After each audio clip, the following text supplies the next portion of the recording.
لیکن اس کے بعد ان کی تاریخ میں ایک دور وہ آیا جب حضرت مسیح علیہ السلام ان میں مبعوث کیے گئے. یہ 1400 سالہ تاریخ کا کلائمیکس ہے یہود کی.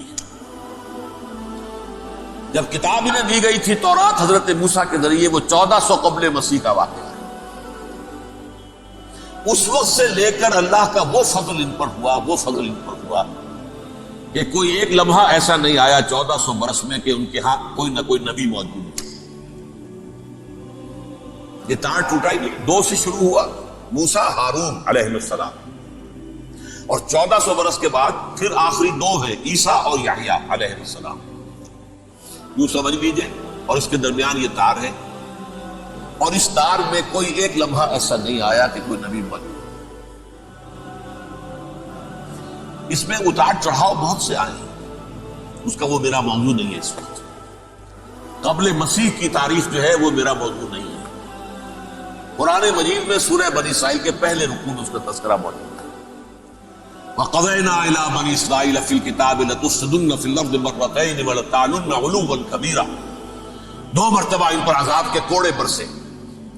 پہلے اشوریوں کے ذریعے سے جو شامی تھے، سیرینز اشوری کہلاتے، پھر بابلیوں کے ذریعے سے یعنی عراقیوں کے ذریعے سے. بیبیلونیا نام تھا عراق کا پہلے. ان پر بہت بڑی بڑی تباہیاں آئیں، اللہ تعالیٰ کی طرف سے عذاب آئے. اس کے بعد پھر دوسرے دور میں دوسرا اقتدار کا دور آیا، خربستیاں بڑھ گئیں. تو پہلے گریکس کے ذریعے سے، یونانیوں کے ذریعے سے، اور پھر رومیوں کے ذریعے سے نے پسوایا. یہ دور گزر چکے تھے ان پر، 2 عروج کے دور اور 2 زوال کے دور. بڑی چھوٹی سی کتاب ہے تنظیم اسلامی کا تاریخی پس منظر، 6-7 ٹوٹے ہیں. اس کو آپ دیکھیں گے تو اس میں اس کا پورا نقشہ آپ کو مل جائے گا. ویسے تو یہ کہ میری جو ذرا بڑی کتاب ہے سابقہ اور موجودہ مسلمان امتوں کا ماضی، حال اور مستقبل، اس میں میں نے ان پر معاملات کو بڑی تفصیل سے پیش کیا.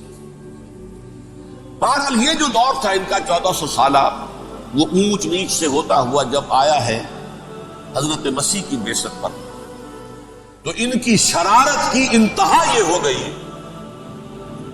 کہ اللہ تعالیٰ نے مسیح کو رسول بنا کر بھیجا. رسولاً الی بنی اسرائیل.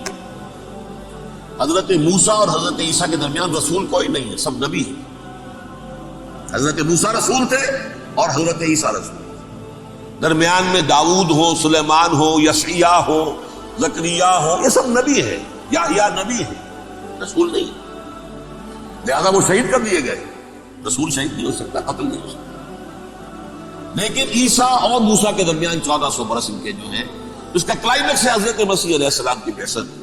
اور حضرت مسیح علیہ السلام کو جسے اللہ نے اپنی روح قرار دیا، روح منہ، کلمتہ القاہا الی مریم، اللہ کا کلمہ. عظیم ترین معجزات. انہوں نے کیا کہا؟ یہ ولد الزنا ہے، حرام زادہ ہے، معاذ اللہ، نقل کفر نباشا. یہ جادوگر ہے، یہ مرتد ہے، یہ واجب القتل. اصل حکومت اس وقت رومیوں کی تھی حکومت، لیکن انہوں نے انہیں آٹونومی دے رکھی تھی، اپنے مذہبی معاملات تم خود طے کر سکتے. تو قیصر جو اس وقت کا ان کا ہیڈ ربائی تھا سب سے بڑا، اس کی عدالت نے فیصلہ کیا مسیح کو سولی چڑھا دیا جائے. پائلیٹس پونٹس، اس کے پاس ان کی ازداش پہنچ گئی، یہ ہمارا مجرم ہے مذہبی، یہ مرتد ہے، یہ کافر ہے، یہ جادوگر ہے، یہ واجب القتل ہے، اسے قتل کرو، سولی چڑھا دو. خیر وہ لمبی بات ہو جائے گی. اس نے تو اپنے ہاتھ دھوئے کہ صاحب ہمارے پاس کوئی جرم نہیں ہے اس کے خلاف، تم کہتے ہو تو ٹھیک ہے، سولی چڑھا دیتے. یہ دوسری بات ہے کہ اللہ نے حضرت مسیح کو اٹھا لیا آسمان پر. ان کی جگہ وہ شخص سولی چڑھا جس نے غداری کر کے گرفتار کروایا تھا، جوڈاس اسکیریوٹ. اس کی شکل اللہ نے بدل دی حضرت مسیح کی سی، اور حضرت مسیح کو فرشتے اٹھا کے اوپر لے گئے، وہ زندہ آسمان پر اٹھا دیا. اور یہ ساری تفاصیل نہ قرآن میں ہے نہ حدیث میں. یہ انجیل میں ہے، لیکن انجیل کون سی؟ برنباس کی.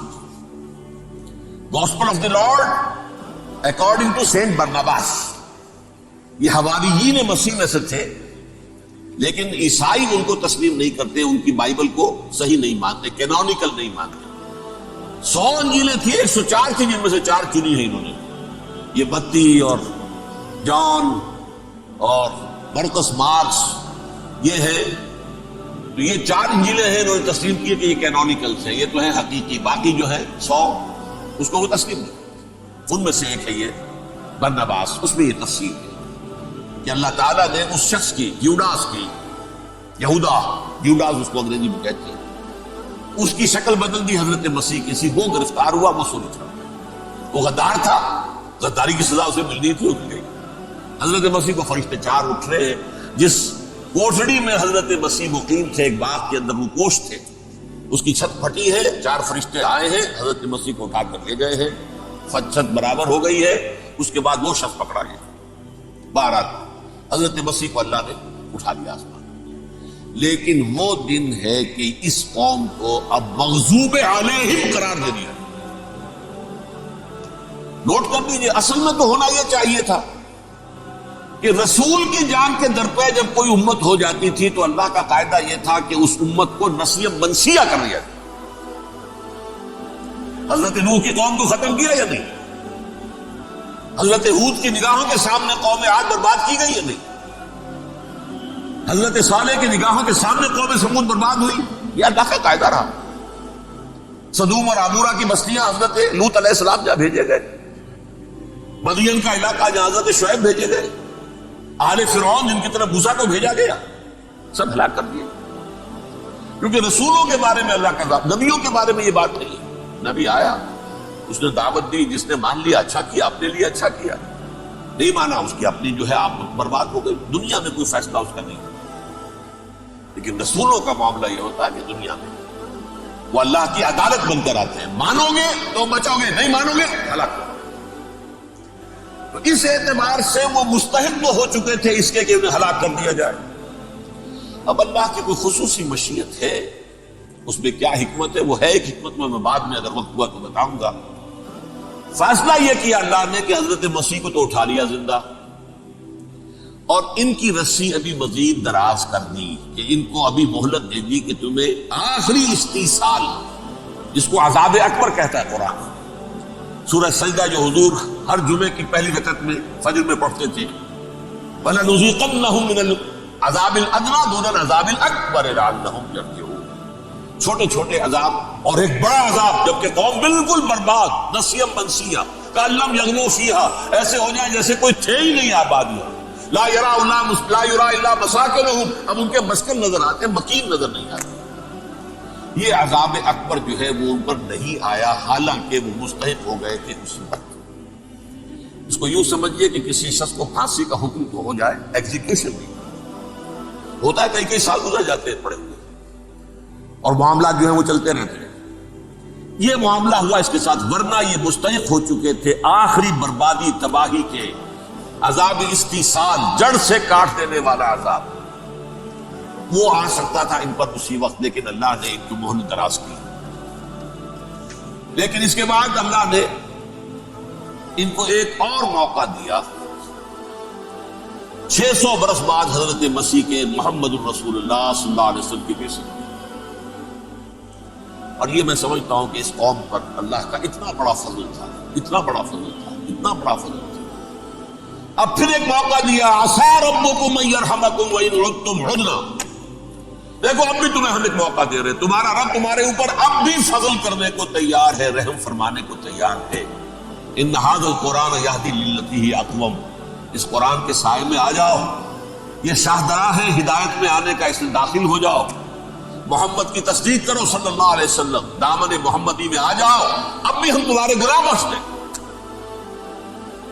لیکن نہیں، اس قوم نے حضرت محمد صلی اللہ علیہ وسلم کی دشمنی کی کمر کس لی،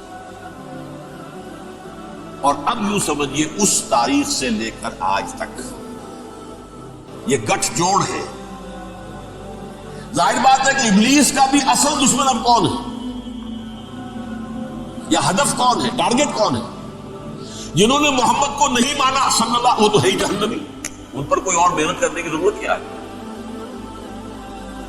سمجھ گئے میری بات؟ حضور کی بعثت کے بعد جنہیں حضور کو رد کر دیا، ان کو ایمان نہیں لائے، وہ کون ہے؟ کافر، وہ جہنمی ہے ہی ہے۔ لہذا اس کے اوپر کوئی محنت صرف کرنے کی ابلیس کو ضرورت نہیں، اس کا اصل ٹارگٹ امت محمد ہے صلی اللہ علیہ وسلم۔ وہ ساری نوع انسانی کی دشمنی اب آ کر مرکوز ہو گئی ہے امت محمد صلی اللہ علیہ وسلم کی دشمنی. اور اسی طرح یہود کا معاملہ، اگرچہ ویسے پوری نوع انسانی کی دشمن ہے، انہیں حیوان سمجھتے ہیں، ان کی جان مال اپنے لیے مباح سمجھتے ہیں، جس طرح چاہے لوٹے کھسوٹے کھائے پیے، لیکن اب ان کی بھی دشمنی کا سب سے بڑا مرکز امت محمد. کیوں؟ وہی تکبر اور حسد، وہی بیماری. انہیں تکبر یہ ہو گیا تھا کہ 2000 سال سے یہ نبوت ہماری میراث، ہماری جاگیر. بنو اسرائیل کے اندر سینکڑوں نبی آئے، 3 کتابیں اللہ نے ہمیں عطا کی. یہ کہاں سے آ گیا محمد صلی اللہ علیہ وسلم؟ معاذ اللہ ثم معاذ اللہ. یہ امیین میں سے، یہ جنٹائلز میں سے، یہ گوئنز میں سے، یہ حقیر ان پڑھ. کہاں یہ نہیں تسلیم کریں. حالانکہ قرآن کہتا ہے یعرفونہ کما یعرفون ابناءہم. ان کے علماء ایسے پہچانتے تھے حضور کو جیسے اپنے بیٹوں کو پہچانتے کہ یہ آخری نبی ہے. لیکن تکبر اور حسد کی آگ میں جل اٹھے. اب ان کے بھی دشمنی کس سے ہے؟ محمد اور امت محمد صلی اللہ علیہ وسلم. یہ گٹھ جوڑ ہے. اب دیکھیے، یہ ہے میری گفتگو کا اب تک کی گفتگو کا حاصل. یہ گٹھ جوڑ، ایک غیر مرئی دنیا، انویزیبل دنیا کا ابلیس لعین اور جنات میں سے اس کے لشکری فوج.